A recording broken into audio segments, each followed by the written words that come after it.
Hello friends, आप सबका कक्षा 9 विज्ञान विषय की अध्याय 12 ध्वनि साउंड की व्याख्या की इस क्लास में हार्दिक स्वागत है। हमने लगभग पूरी विज्ञान विषय को कंप्लीट करा दिया है। सारे चैप्टर की व्याख्या, उनके पाठ के भीतर दिए गए प्रश्न और साथ ही अभ्यास के प्रश्नों को भी सॉल्व करा दिया है। ये हमारा अंतिम चैप्टर है साउंड। तो आज की इस क्लास में इसकी व्याख्या को देखेंगे और फिर अगली क्लास में हम इसको पाठ के भीतर दिए गए प्रश्न और फिर हम इसके अभ्यास के प्रश्नों को सॉल्व करेंगे। तो चलिए क्लास शुरू करते हैं। देखें, सबसे पहले हम बात कर रहे हैं ध्वनि की कि आखिर ध्वनि या साउंड होता क्या है। तो ध्वनि क्या है? ध्वनि ऊर्जा का एक रूप है। क्या है? ध्वनि भी एक प्रकार की ऊर्जा है जो किसके रूप माध्यम में संचरित होती है? तरंगों के रूप में संचरित होती है, एक स्थान से दूसरे स्थान पर परिवहन करती है। किसके रूप में? तरंगों के रूप में एक स्थान से दूसरे स्थान तक संचरित होती है। ध्वनि काम क्या करती है? तो देखो, ध्वनि हमारे कानों में श्रवण का संवेदन उत्पन्न करती है। यानी जो ध्वनि है वो ध्वनि ऊर्जा हमारे कानों में एक प्रकार की संवेदना उत्पन्न करती है, जिसके कारण हमें कोई भी जो आवाज है वो क्या होती है? सुनाई देती है। दूसरा, ध्वनि ऊर्जा का एक रूप है जिसे हम क्या कर सकते हैं? जिसे हम सुन सकते हैं या महसूस कर सकते हैं। जैसे तेज हवा बहती है तो हमें कानों को क्या होती है? एक प्रकार की झंझनाहट महसूस होती है और महसूस करते हैं कि हवा तेज चल रही है। जब तेजी से डीजे वगैरह बज रहा होता है तो क्या होता है? तो भी हमारे कानों को पता चलता है या संवेदना होती है हमारे कानों में कि भाई बहुत तेज से आवाज आ रही है। तो ये क्या है? ध्वनि ऊर्जा का एक रूप है जिसे हम सुन भी सकते हैं और महसूस भी कर सकते हैं। जैसे कभी कभार बहुत धीरे धीरे हवा चलती होती है ना, तो हमें सुनाई नहीं देता लेकिन वो महसूस होता है ठंडी ठंडी हवा कि हाँ भाई हवा चल रही है।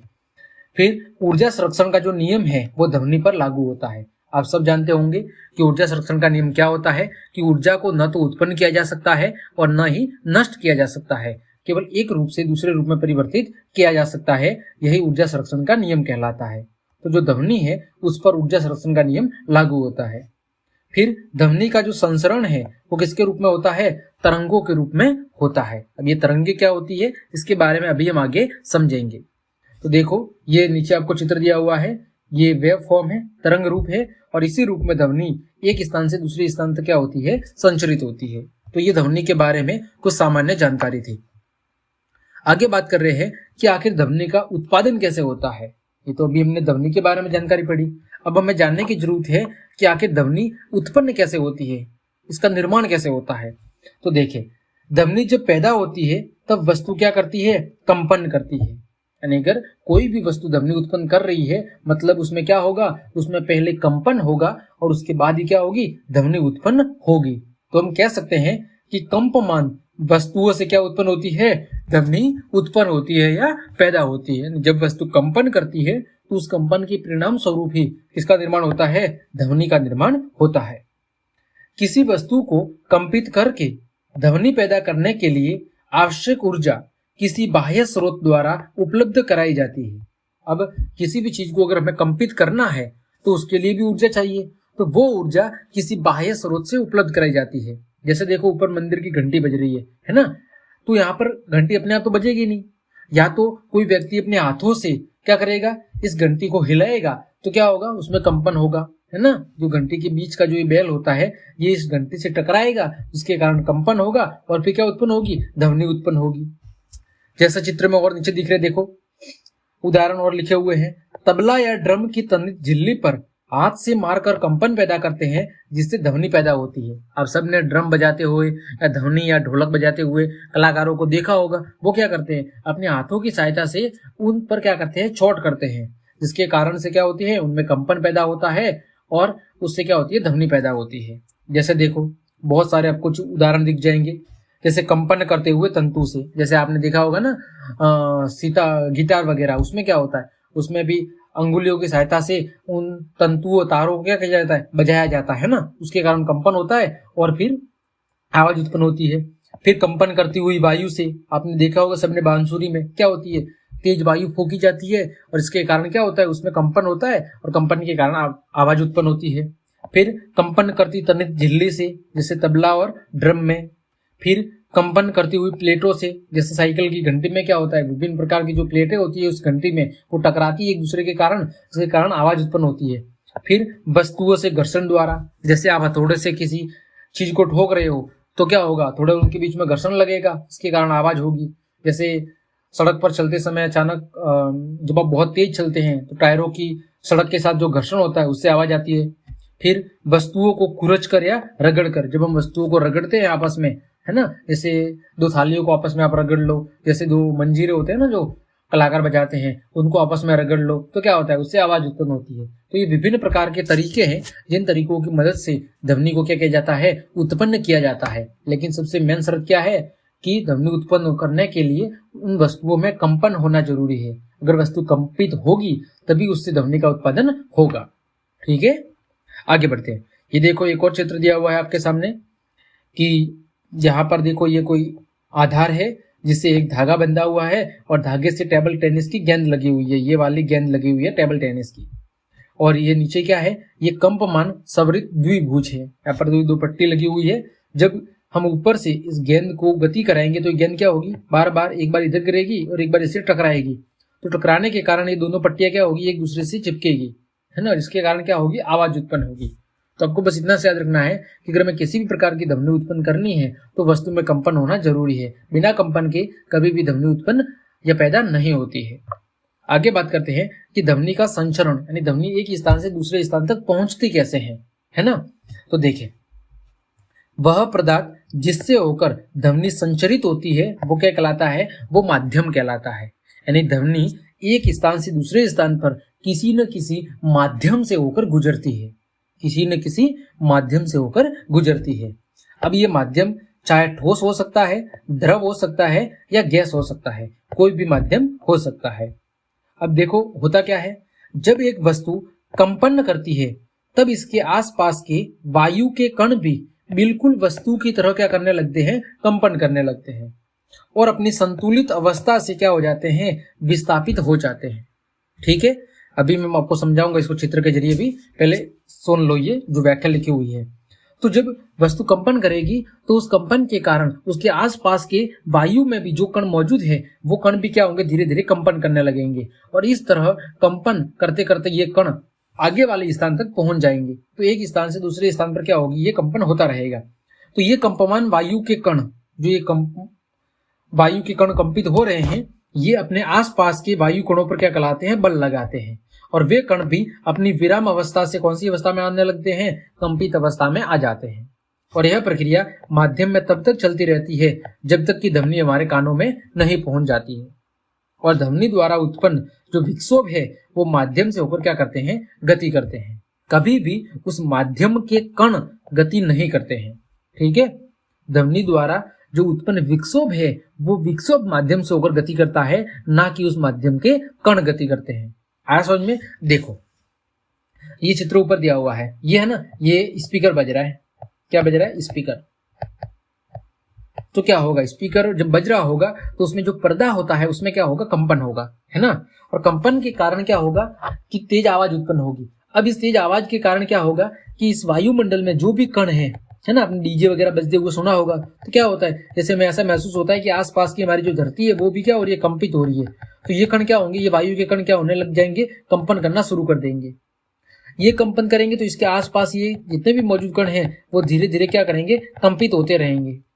देखो ये गति नहीं कर रहे, ठीक है, ये केवल अपनी जगह से थोड़े बहुत विस्थापित होंगे और अपने आसपास के जो बाकी कण हैं उनको भी क्या करेंगे, कंपित अवस्था में ला देंगे। और इसी तरह ये प्रक्रिया लगातार चलती रहेगी। कब तक, जब तक ये हमारे कानों तक ध्वनि नहीं पहुंच जाती। तो कोई भी ध्वनि है उसके संचरण के लिए किसकी आवश्यकता होती है, माध्यम की। बिना माध्यम के कभी भी ध्वनि संचरित नहीं होती है। ठीक है, और ये जो शब्द लिखा हुआ है विक्षोभ, विक्षोभ का मतलब क्या है कि इन कणों के कारण जो एक विशेष प्रकार की संरचना का निर्माण होगा। जैसे आपने देखा होगा ना, जैसे आप पानी में पत्थर फेंकते हो तो क्या होता है, इस प्रकार के विक्षोभ बनते हैं ना, गोल गोल, और आगे आगे फैलता जाता है। ठीक उसी तरह जब ध्वनि है तो ध्वनि भी क्या होगी, जब किसी माध्यम से होकर गुजर रही होगी तो क्या होगी, विक्षोभ उत्पन्न होंगे। और ये विक्षोभ उस माध्यम से होकर क्या करते हैं, गति करते हैं। जैसे यहाँ पर माध्यम क्या है, यहाँ पर वायु माध्यम है, तो वायु के कणों से होते हुए ये ध्वनि के विक्षोभ हमारे कानों तक पहुंच जाएंगे। ठीक है, कभी भी ये जो वायु के कण हैं, माध्यम के कण गति नहीं करते हैं, केवल उस ध्वनि के कारण जो उत्पन्न विक्षोभ है वो गति करता है और एक स्थान से दूसरे स्थान तक संचरित होता है। आया समझ में। चलिए आगे बढ़ते हैं। तरंग। अब ये तरंग क्या होती है, तो देखो तरंग एक प्रकार का विक्षोभ है। क्या है? विक्षोभ है, जो कणों के बीच कंपन के कारण उत्पन्न होता है, जो किसमें गति करता है? जो माध्यम में गति करता है तथा एक बिंदु से दूसरे बिंदु तक किसको? ऊर्जा को लेकर जाता है, जबकि दोनों बिंदुओं से सीधा संपर्क नहीं होता है।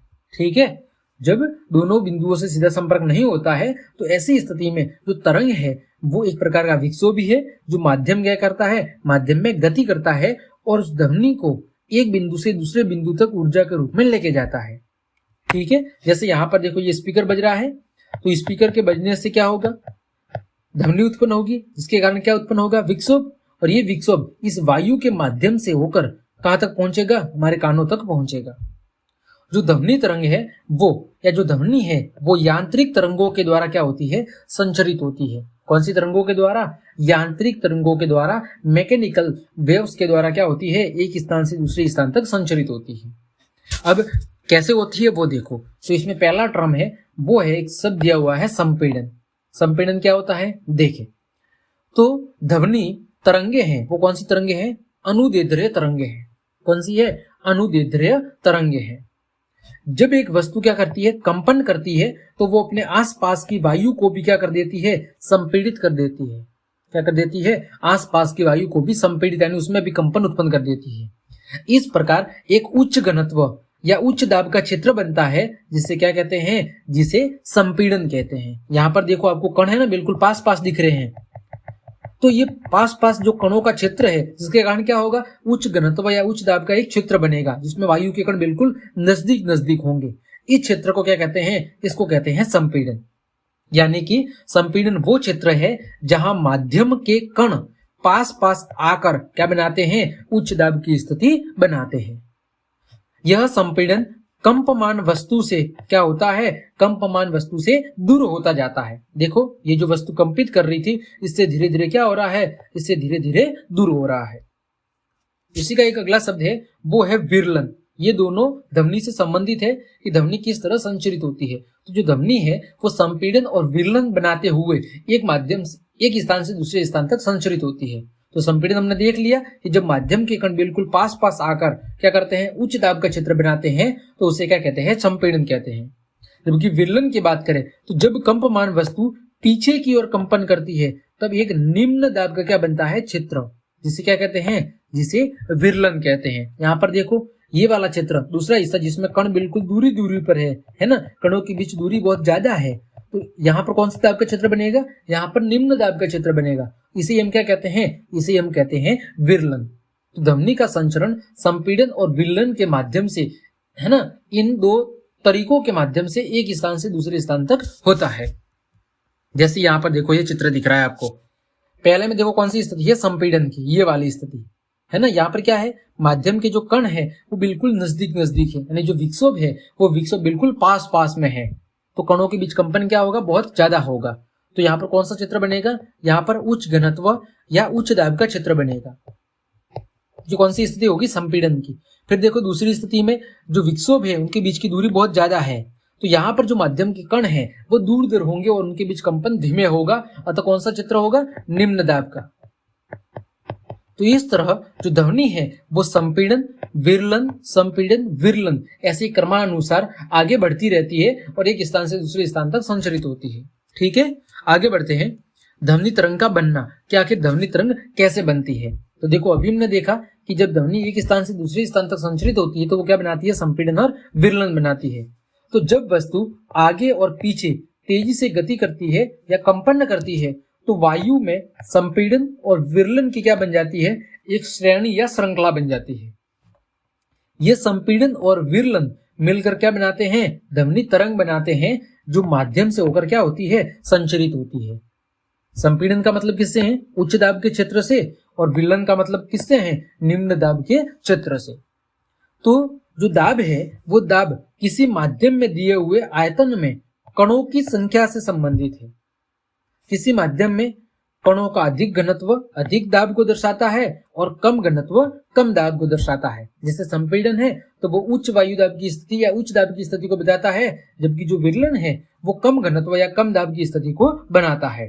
तो इस प्रकार जो ध्वनि का संचरण है वो घनत्व परिवर्तन के संचरण के रूप में जाना जाता है। किसके रूप में? घनत्व परिवर्तन के संचरण के रूप में। देखो चित्र में यहाँ पर उच्च घनत्व की स्थिति है, क्योंकि कण बिल्कुल पास पास में है। यहाँ पर फिर निम्न घनत्व की स्थिति, फिर उच्च घनत्व, फिर निम्न घनत्व, फिर उच्च। तो इस तरह क्या हो रहा है? संपीड़न विरलन, संपीड़न विरलन, ऐसी स्थिति बन रही है। और एक श्रेणी के रूप में जो ध्वनि है वो घनत्व परिवर्तन के कारण एक स्थान से दूसरे स्थान तक क्या हो रही है? संचरित हो रही है।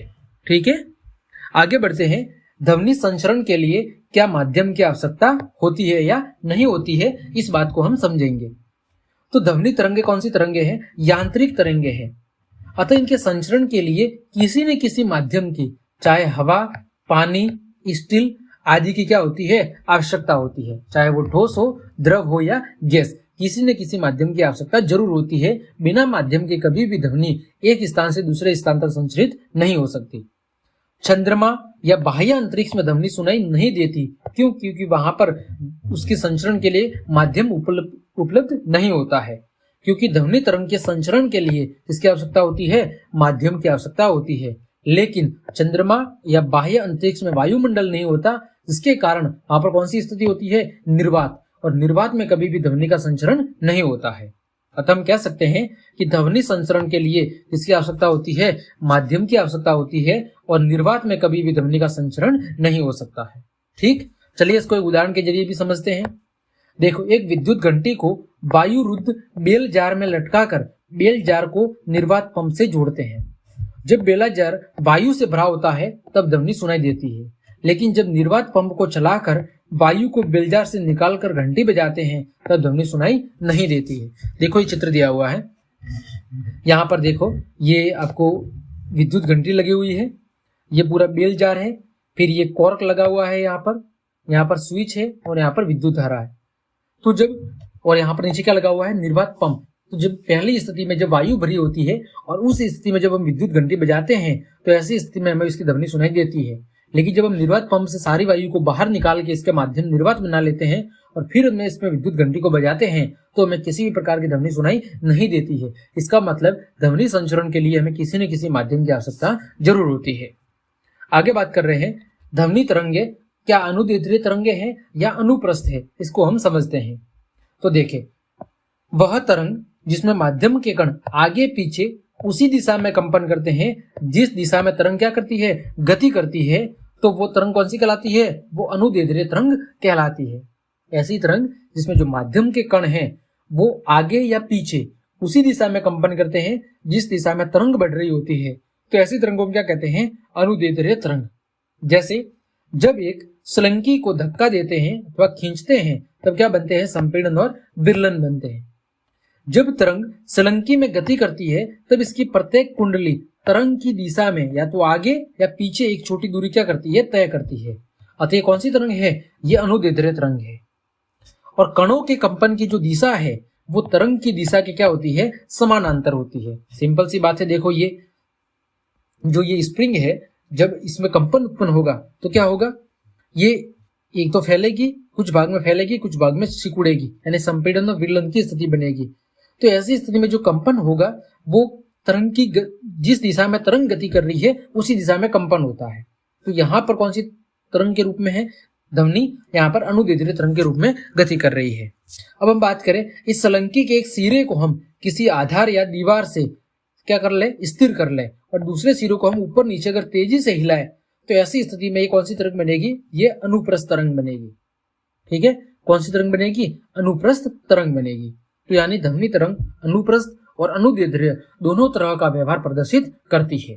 ठीक है, अगर आपको कोई पूछे तो मुख्यतः किसको कहेंगे कि ध्वनि की तरंग कैसी है? अनुदैर्ध्य तरंग है। लेकिन यह अनुप्रस्थ तरंग का भी व्यवहार प्रदर्शित करती है। कब? जब हम किसी भी स्लिंग या स्प्रिंग को एक सिरे को अगर आधार से हम बांध दे, जैसे डोरी है उसको अगर हम किसी एक स्थान से बांध ले और फिर उसको हम ऊपर नीचे कर तेजी से हिलाएं, तो ऐसी स्थिति में जो ध्वनि होगी वो अनुप्रस्थ तरंगों के रूप में क्या करेगी? गति करेगी। अब हम बात करें ध्वनि तरंगों के कुछ अभिलक्षण, जो ध्वनि तरंगों की प्रमुख विशेषता है, वो कौन कौन से हैं? तरंग दैर्ध्य, आवर्ती, आयाम, आवर्तकाल और तरंग वेग। ये क्या है? ये ध्वनि तरंगों के कुछ प्रमुख गुण धर्म है। जैसे आपको चित्र में दिख रहा होगा, देखो ये अनुप्रस्थ तरंग का चित्र दिया हुआ है, इसके विभिन्न अभिलक्षण हैं, शिखर यानी श्रृंग, आयाम, फिर ये ग्रत, ये माध्य, ये तरंग दैर्ध्य, ठीक इसी तरह आवर्ती और आवर्तकाल भी होते हैं। देखो अब हम बारी बारी से इनको समझते हैं। सबसे पहले हम बात कर रहे हैं तरंग दैर्ध्य। तो देखो ध्वनि तरंग में एक संपीड़न और दूसरा क्या होता है, विरलन। तो संपीड़न और विरलन की बीच की जो कुल लंबाई है उसको क्या कहते हैं, उसको कहते हैं तरंग दैर्ध्य। क्या कहते हैं, एक संपीड़न और एक सटे हुए विलयन की जो कुल लंबाई है उसको कहते हैं हम तरंग दैर्ध्य। या हम कह सकते हैं कि दो क्रमागत संपीड़नों या दो क्रमागत विरलनों के मध्य की जो दूरी है उस मध्य बिंदुओं के बीच की दूरी को क्या कहते हैं, तरंग दैर्ध्य कहते हैं। जैसे यहाँ पर चित्र में आपको देखो बता रहा हूं, ये क्या है, ये एक सुरंग है और एक सुरंग है ना। ये किसकी स्थिति है, ये बीच में खाली जगह है यानी यहाँ पर विरलन होगा। तो ये दोनों क्या है, ये संपीड़न वाले बिंदु है। तो ये सुरंग है और ये भी सुरंग है। सुरंग का मतलब है उच्चतम बिंदु, है ना। तो दो क्रमागत या तो सुरंगों के बीच की या दो क्रमागत ग्रतों के बीच की दूरी है, या तो दो क्रमागत सुरंगों के बीच की दूरी और ये कौन सा बिंदु है, ग्रत, जो निम्नतम दूरी है। तो या तो इनके बीच की दूरी या इनके बीच की दूरी। तो दो क्रमागत या तो कह लो संपीड़न या कह लो विरलन या कह लो दो क्रमागत सुरंग या दो क्रमागत ग्रत, इन दोनों के बीच की जो दूरी होती है उसको कहते हैं तरंग दैर्ध्य। ठीक है। या हम कह सकते हैं कि एक पूर्ण दोलन में कोई तरंग जितनी दूरी तय करती है उसे क्या कहते हैं, तरंग दैर्ध्य कहते हैं। ठीक है। एक पूर्ण दोलन में यानी एक पूरे चक्कर में एक तरंग जितनी दूरी तय करती है उसे कहते हैं हम क्या कहते हैं, उसे हम तरंग दैर्ध्य कहते हैं। और तरंग दैर्ध्य को एक ग्रीक भाषा का अक्षर है उसे कहते हैं लैम्बडा, उससे दर्शाते हैं। अब जब दूरी है तो दूरी का मात्रक क्या होता है, दूरी का मात्रक होता है मीटर। आगे बात करें आवर्ती। आवर्ती का मतलब क्या है कि कोई तरंग एक सेकंड में कितने दोलन या चक्कर पूरे करती है, उन तरंगों या दोलनों की संख्या को क्या कहते हैं, आवर्ती कहते हैं, फ्रीक्वेंसी कहते हैं। तो वही लिखा हुआ है कि एक सेकंड में उत्पन्न पूर्ण तरंगों की संख्या कह लो या एक सेकंड में किए गए कुल दोलनों की संख्या कह लो, उसको क्या कहते हैं, आवर्ती कहते हैं। ठीक है। या दूसरे शब्दों में कह सकते हैं कि एक सेकंड में गुजरने वाले संपीड़नों और विरलनों की संख्या को क्या कहते हैं, आवर्ती कहते हैं। ठीक है। किसी तरंग की जो आवर्ती है वो उस तरंग को उत्पन्न करने वाली कंपित वस्तु की आवर्ती की क्या होती है, सदैव बराबर होती है। आवर्ती का मात्रक क्या है, हर्ट्ज है। और आवर्ती को ग्रीक अक्षर V से क्या करते हैं, प्रदर्शित करते हैं। अब हर्ट्ज क्या है, तो हर्ट्ज एक आवर्ती का मात्रक है और ये किसके बराबर होता है कि यदि एक कंपन प्रति सेकंड के बराबर होता है, यानी यदि एक सेकंड के अंदर एक कंपन होता है तो ऐसी स्थिति में आवर्ती की मात्रा कितनी होगी, 1 हर्ट्ज होगी। ठीक है। क्योंकि आवर्ती का सूत्र क्या होगा, आवर्ती का सूत्र होगा दोलनों की संख्या बटे में समय। क्या होगा, दोलनों की संख्या बटे में समय। तो यदि समय कितना हो जाए, समय हो जाए 1 सेकंड और दोलनों की संख्या भी कितनी हो जाए, 1, तो ऐसी स्थिति में जो आवर्ती होगी वो कितनी होगी, वो 1 हर्ट्ज होगी। आवर्ती का जो बड़ा मात्रक है वो कौन सा है, किलो हर्ट्ज। और 1 किलो हर्ट्ज बराबर कितना होता है, 1000 हर्ट्ज होता है। ठीक है। तो 1 सेकंड में किए गए दोलनों की संख्या को क्या कहते हैं, आवर्ती कहते हैं। अगला है आवर्तकाल। आवर्तकाल का मतलब क्या है, समय। समय मतलब एक कंपन या एक दोलन को पूरा करने में जो लिया गया समय है वो क्या कहलाता है, आवर्तकाल। जैसे यहां से शुरू हुई और इसका एक पूरा चक्कर कहां पे खत्म होगा, यहां पर। तो इस पूरे एक चक्कर या एक दोलन को पूरा करने में जो लगने वाला समय है उसको क्या कहते हैं, उसको कहते हैं आवर्तकाल। या दूसरे शब्दों में कह सकते हैं दो क्रमागत संपीड़न और विरलन को एक निश्चित बिंदु से गुजरने में लगे समय को क्या कहते हैं, लगे समय को आवर्तकाल कहते हैं। आवर्तकाल का ऐसा ही मात्रक क्या है, समय है तो समय किसमें होगा जाएगा, सेकंड में। किससे दर्शाएंगे, कैपिटल T से। और कह सकते हैं कि जो आवर्तकाल है वो किसी तरंग की जो आवर्ती है वो आवर्तकाल का क्या है, व्युत्क्रमानुपाती है। मतलब आवर्ती V कह लो 1/T, यानी आवर्तकाल और आवर्ती एक दूसरे के क्या होते हैं, व्युत्क्रमानुपाती होते हैं। मतलब क्या हुआ कि यदि समय ज्यादा होगा तो आवर्ती क्या होगी, कम होगी, और यदि समय कम है तो आवर्ती क्या होगी, आवर्ती ज्यादा होगी। एक दूसरे के कैसे होते हैं, व्युत्क्रमानुपाती होते हैं। फिर बात करें अगला आयाम। तो आयाम क्या होता है कि किसी माध्यम के कणों के उनकी मूल स्थिति से दोनों ओर अधिकतम विस्थापन को क्या कहते हैं? तरंग का आयाम कहते हैं। मतलब ये मूल बिंदु है 0, तो इस 0 से या तो सरंग तक की दूरी अधिकतम ऊंचाई, या फिर ये भाई इस साइड से ये वाला बिंदु है, यहां से अधिकतम ऊंचाई या तो इस भाग की कह लो या यहां से अधिकतम ऊंचाई इस भाग की कह लो। तो जो माध्यम के कण है उनकी जो मूल स्थिति है, उस मूल स्थिति से अधिकतम विस्थापन के बीच की जो दूरी है उसको कहते हैं आयाम, कि उसने कितना विस्थापन तय किया है ना, कितनी अधिक दूरी तक वो ऊपर विस्थापित हुई है, तो उसे कहते हैं आयाम। आयाम को किससे दर्शाते हैं? ए से। इसका ऐसा ही मतलब क्या है? मीटर, क्योंकि ये भी दूरी है। ध्वनि से तारत्व, प्रबलता और गुणता जैसे अभिलक्षण भी पाए जाते हैं। ध्वनि के अंदर इनके अलावा कौन कौन से? तारत्व, प्रबलता, गुणता, ये भी गुण पाए जाते हैं। अभी क्या होते हैं देखो। अगला है तरंग वेग। जैसा कि नाम से पता चल रहा है तरंग वेग, तो एक तरंग के द्वारा 1 सेकंड में तय की गई दूरी को क्या कहते हैं? तरंग का वेग कहते हैं। क्योंकि वेग का सूत्र क्या होता है? साधारणतः साल का समय सूत्र क्या होता है? दूरी बटा समय। तो यहाँ पर तरंग के वेग की बात हो रही है, तो तरंग का वेग का मतलब है कि दूरी बटे में समय। 1 सेकंड में जितनी दूरी तय की जाएगी उसे क्या कहेंगे? उसे कहेंगे तरंग का वेग।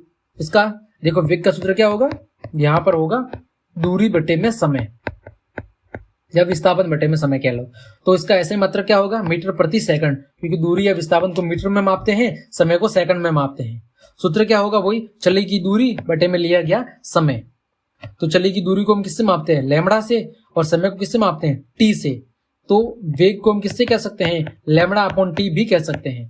ठीक है, तो ये तरंग वेग का सूत्र था। वेग बराबर तरंग दैर्ध्य गुणा आवृत्ति भी हम कह सकते हैं। ठीक है, क्योंकि 1 अपॉन टी बराबर क्या होता है? एन होता है आवृत्ति। तो v इक्वल टू हम क्या कह सकते हैं? यहां पर लैम्बडा और यहां पर क्या रखते हैं? एन, लैम्बडा एन भी कह सकते हैं। जो सूत्र बना है ना लैम्बडा वी, ये v की जगह में एन भी रख सकते हैं। कहां से सूत्र बना? यहां से। देखो लैम्बडा अपॉन टी है, तो 1 अपॉन टी किसके बराबर होता है? आवर्ती के बराबर, क्योंकि आवर्ती और आवर्तकाल एक दूसरे के व्युत्क्रम होते हैं, अभी हमने पढ़ा था।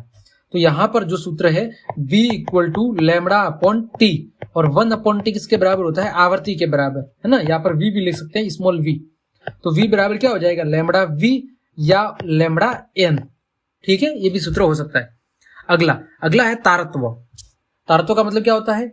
कि ध्वनि का जो तारत्व है वो ध्वनि की आवृत्ति पर निर्भर करता है। आवृत्ति का तारत्व का मतलब होता है ना, जैसे लड़कियों की आवाज पतली होती है, आदमियों की आवाज भारी होती है, तो किसके कारण होता है? वो तारत्व के कारण होता है। तो जो ध्वनि का तारत्व है वो ध्वनि की आवृत्ति पर निर्भर करता है, यानी ये आवृत्ति के समानुपाती होता है। किसके?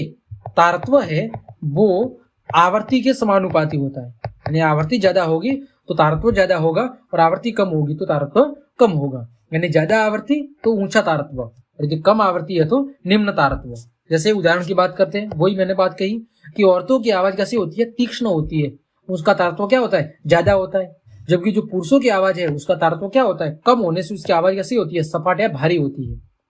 क्योंकि जो औरत होती है, औरतों की जो वोकल कार्ड है यानी स्वर यंत्र है, उसकी आवृत्ति अधिक होती है, अर्थात तारत्व ज्यादा होता है, जिसके कारण उनकी आवाज कैसी हो जाती है? आवाज हो जाती है पतली। उच्च तारत्व में ध्वनि में एक इकाई समय में बड़ी संख्या में संपीड़न और विरलन एक निश्चित बिंदु से क्या होते हैं? गुजरते हैं। तो सीधी सी बात है, जब आवृत्ति ज्यादा होगी तो संपीड़न और विरलन की संख्या भी क्या होगी? ज्यादा होगी। तो निम्न तारत्व का मतलब है कम आवृत्ति, और ज्यादा तारत्व का मतलब है ज्यादा आवृत्ति। बिल्कुल सरल है। ये देखो कुछ चित्र दिए हुए हैं। ये निम्न तारत्व की ध्वनि की तरंग है, तो आवृत्ति क्या है? आवृत्ति कम है, तो कौन सी होगी ध्वनि? मृदु ध्वनि होगी। फिर ये उच्च तारत्व है, तो कैसी होगी? उच्च आवृत्ति होगी, तो ध्वनि कौन सी होगी? ध्वनि प्रबल होगी। ये महिलाओं की आवाज है जो पतली आवाज है, और ये किसकी है? ये पुरुषों की है जो उच्च तारत्व के कारण कैसी है? भारी आवाज है। ठीक, अगला है प्रबलता। तो ध्वनि की जो प्रबलता है वो ध्वनि तरंगों के आयाम पर निर्भर करती है। किस पर? आयाम पर। आयाम क्या था? मूल बिंदु से सरंग या ग्रत के बीच की दूरी। ठीक है, तो कानों में प्रति सेकंड पहुंचने वाली जो ध्वनि है वो ध्वनि ऊर्जा के मापन को हम क्या कहते हैं? प्रबलता कहते हैं। कि प्रति सेकंड हमारे कानों में कितनी ध्वनि ऊर्जा क्या हो रही है? पहुंच रही है, उसे उस ध्वनि की प्रबलता कहते हैं। यानी प्रबल ध्वनि का मतलब है ज्यादा ऊर्जा, यानी कि ज्यादा आयाम। मृदु ध्वनि का मतलब है कम ऊर्जा यानी कि कम आयाम। प्रबलता को किसमें मापते हैं? तो ध्वनि की प्रबलता को डेसिबल में मापा जाता है। किसमें? डेसिबल में। और ध्वनि की जो प्रबलता है वो उसके आयाम के वर्ग के समानुपाती होती है। किसके? प्रबलता है वो आयाम के वर्ग के समानुपाती होती है। ठीक है, यानी आयाम ज्यादा होगा तो प्रबलता भी ज्यादा होगी, आयाम कम होगा तो प्रबलता भी कम होगी। ठीक है, प्रबलता समानुपाती है आयाम के स्क्वायर की। ठीक है, आगे बात करते हैं गुणता। ये सब क्या है? तो किसी ध्वनि की जो गुणता है वो उस ध्वनि द्वारा उत्पन्न तरंग की आकृति पर निर्भर करती है। गुणता किस पर निर्भर करती है? ध्वनि तरंग की आकृति पर। यह संगीतमय ध्वनि का क्या है? अभिलक्षण है। यह हमें समांतरत्व और प्रबलता की ध्वनियों में अंतर करने में क्या करता है? सहायता करता है। जैसे आपने देखा ना सितार, उसमें अलग अलग तरह की आवाज उत्पन्न होती है। जैसे बांसुरी, तो उससे अलग अलग तरह की आवाज उत्पन्न होती है। तो उसके कारण होती है उस तरंग की आकृति के कारण, है ना, कि आप किस प्रकार की ध्वनि तरंग उत्पन्न कर रहे हो, उस ध्वनि तरंग का आकार कैसा है, उसके आधार पर हमें उसकी ध्वनि सुनाई देती है। इसके कारण हम उस ध्वनि के तारत्व और प्रबलता में क्या होता है? अंतर दिखाई देता है। फिर है टोन। टोन क्या होता है? जो एकल आवृत्ति की ध्वनि है उसको क्या कहते हैं? टोन। यानी एक ही आवृत्ति लगातार, है ना, या तो संपीड़ित या विरलन तो उसको क्या कहते हैं? टोन। फिर बात करें स्वर। स्वर क्या होता है? अनेक ध्वनियों का जो मिश्रण है उसको क्या कहते हैं? स्वर कहते हैं। फिर शोर। शोर क्या होता है? जब ध्वनि की जो प्रबलता है वो 80 डेसिबल से ज्यादा होती है तो उसे हम ध्वनि न कह के क्या कहते हैं? शोर कहते हैं, जो हमारे कानों को सुनने में बिल्कुल भी अच्छा नहीं लगता है। फिर बात करें संगीत।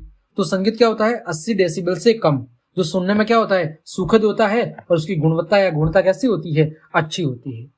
ठीक है, तो आज की क्लास को हम यहीं पे विराम देते हैं। क्लास काफी बड़ी हो चुकी है, इसके जो बाकी के टॉपिक बच रहे हैं उनको हम सेकंड पार्ट में कवर करेंगे। तो क्लास देखने के लिए आप सभी को धन्यवाद। अगर आपको क्लास पसंद आई है तो फिर लाइक, कमेंट, शेयर और सब्सक्राइब जरूर कर दे। धन्यवाद।